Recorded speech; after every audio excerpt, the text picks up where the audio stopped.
Welcome to the Deep Dive. We're here to sift through some really fascinating ideas, and pull out those insights that can genuinely reshape how you navigate the world.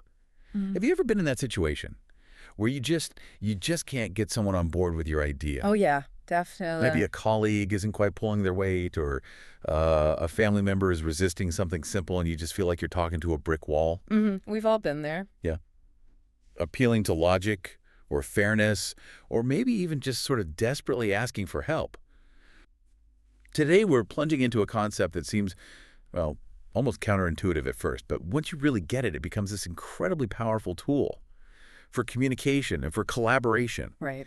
Our mission is to unpack this fundamental principle, something that, if you understand it and apply it precisely, it can profoundly transform your interactions, like everywhere in your life. It's foundational, really. Exactly. Yeah. And the core insight we're pulling from our source material is this: appeal to self-interest, not mercy. That sounds a bit stark, doesn't it?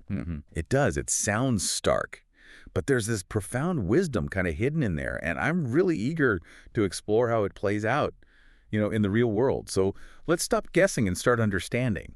Yeah, it's true. That statement can land a little uncomfortably, like it's suggesting a cold, maybe calculating approach. Right. But what's truly fascinating here is how much this principle challenges our usual, often less effective ways of thinking about getting buy-in or just getting someone to act. Yep. When our sources say appeal to self-interest, it's not really about promoting selfishness on your part, and it's definitely not about manipulating others. That's important. It is. Instead, it's really a powerful call for, radical empathy and strategic perspective taking. It means shifting your entire focus onto the other person. Okay, shifting focus. How so? Well, it's about investing the time, to really identify their needs, their goals, the ones they talk about, and maybe the ones they don't.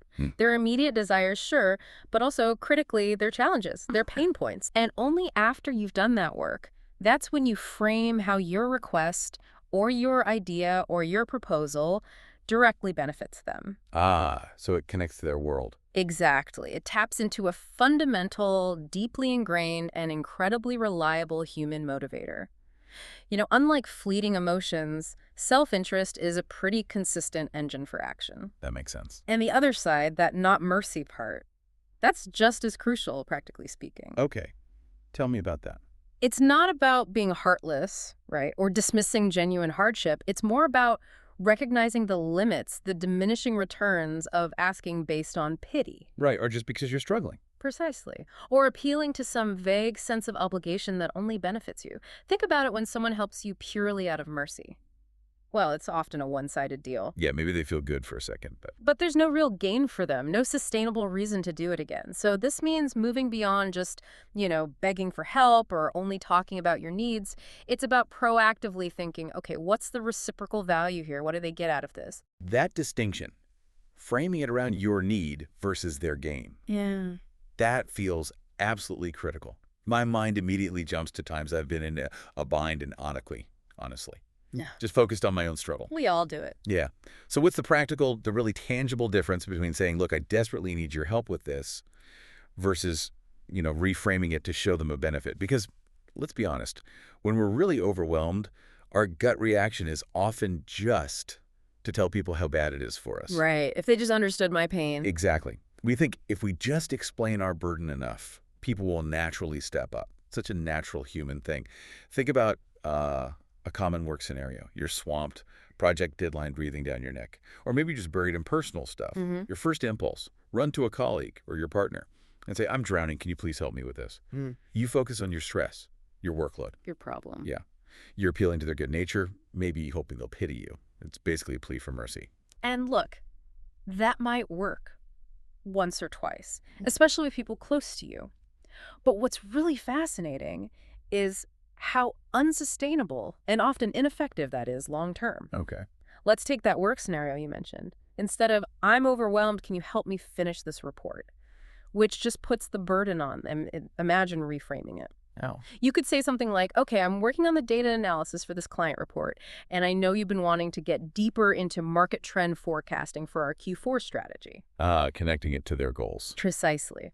So if you could maybe take the lead on the forecasting section for this report, not only does it give you direct exposure to our newest big client, Okay, benefit one. but it also frees me up to finalize the executive summary, which I know you'll want to review before it goes up to leadership, giving you a chance to really shape the key takeaways. Benefit two, maybe three. Exposure, input. Exactly. See how that shifts. We went from help me to here's an opportunity for you. The what's in it for them isn't just a simple trade. Right. It's bigger. It's professional growth, new skills, client exposure, it's strategic alignment, getting input on a key doc, maybe even recognition shaping the message for the bosses. Yeah. It turns what felt like a burden into, hopefully, a mutually beneficial thing, a collaboration. It positions you as someone who creates opportunities, not just problems. But that requires knowing what they want, right? Absolutely. It requires you to genuinely understand your colleagues' ambitions, the pressures they're under. It takes a bit more upfront thought. That's a really powerful transformation. It also makes me think about, those everyday interactions, more personal stuff. Like at home. Yeah. Like trying to convince your teenager to clean their room or getting a reluctant partner to, I don't know, tackle a chore. How does this apply when the self-interest isn't maybe as obvious as a career boost? That's an excellent point, because self-interest is actually incredibly broad. It goes way beyond just professional gains. Okay. So for your teenager, instead of the usual, clean your room, it's a pigsty, it's your responsibility, which, let's face it, often hits a wall. Yeah. Instant resistance. Right. You might try something like, hey, if we get your room tidy by, say, 5 p.m., that frees us up to grab that pizza you wanted. Link again. And then we can actually watch that movie we talked about without any distractions. Oh. The self-interest there is immediate gratification. Pizza. Movie. Quality time. A clear path, something they value. Okay, pizza as self-interest. I can yeah. work with that.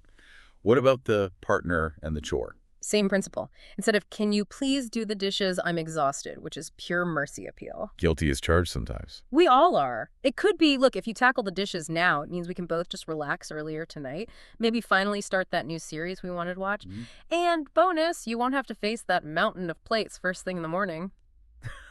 The self-interest. Shared relaxation, avoiding future hassle, a nicer evening together. So it's about finding their payoff. Exactly. Though what's in it for them covers so much ground. It could be saving time later, getting recognition, learning something new, hitting their own goals, reducing stress, even just fulfilling a shared vision, like a pleasant home or a successful team project. And why is that so much stronger than mercy? Because mercy, like we said, is often finite. It depends on someone's mood, their energy level, how much they like you that day. Right, it's unreliable. Very. And relying on it can breed resentment, People feel used. Or they just start tuning you out when they're stretched thin themselves. Self-interest, though. That taps into something much more consistent, reliable. It's a deep well of motivation. Okay. When someone clearly sees how helping you also helps them, it builds relationships that are more sustainable, more productive, frankly, more respectful. It's not them doing you a favor, it's them investing in something that serves their interests, too. Okay, here's where it gets really interesting for me. Because I know some listeners might hear this and immediately get a bit uneasy, thinking about manipulation. Right. That's the immediate concern. We're talking about consciously figuring out someone's motivations and then framing things to align with them. How do we make sure we're not just being transactional or, worse, actually manipulative? Where's that line? How do we stay on the right side? That is a crucial question, absolutely vital, and it's where the nuance really matters. The key distinction lies in authenticity and genuine mutual benefit. Okay. Manipulation involves deception, coercion, exploiting someone's self-interest in a way that ultimately harms them or only serves your agenda, maybe at their expense. Like false promises. Exactly. False promises, exaggerating the benefits for them, hiding the downsides, that's manipulation. True appeal to self-interest, done right, is about genuine understanding, empathy, and strategically aligning interests so you create a real win-win. So it requires honesty. Yes. It requires you to do your homework, not to trick them, but to truly grasp their perspective. And then you present a path where, ideally, both parties genuinely come out ahead. Okay, that clarifies it. It's about creating mutual value, not exploiting needs. Precisely. And if we connect this to the bigger picture, this isn't just about asking for small favors. This principle is absolutely crucial in, say, high-stakes negotiations. I can see that. It's fundamental for effective team leadership. It drives successful project collaboration. And yeah, it even strengthens personal relationships because it forces us, really forces us, to think deeply about what motivates other people. Yeah.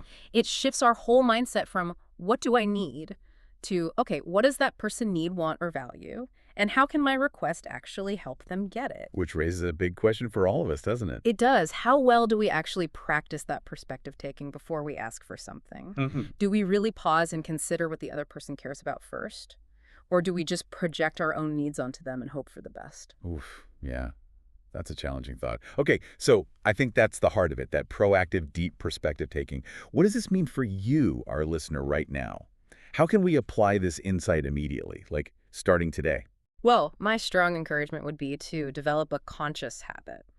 Let's call it pre-framing. Pre-framing. Before you make any request, before you pitch an idea, even before you try to influence a decision, just pause, seriously.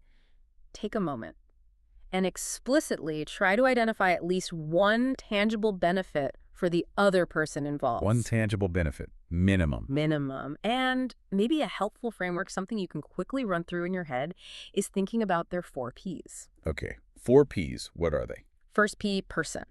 Who are they? What's their role, their personality? Are they detail-oriented, big picture? What's their general disposition? Got it. Person. Second P, purpose. What are their goals? Stated ones, maybe unspoken ones. What are they trying to achieve, professionally or personally? Purpose, makes sense. Third P, pain.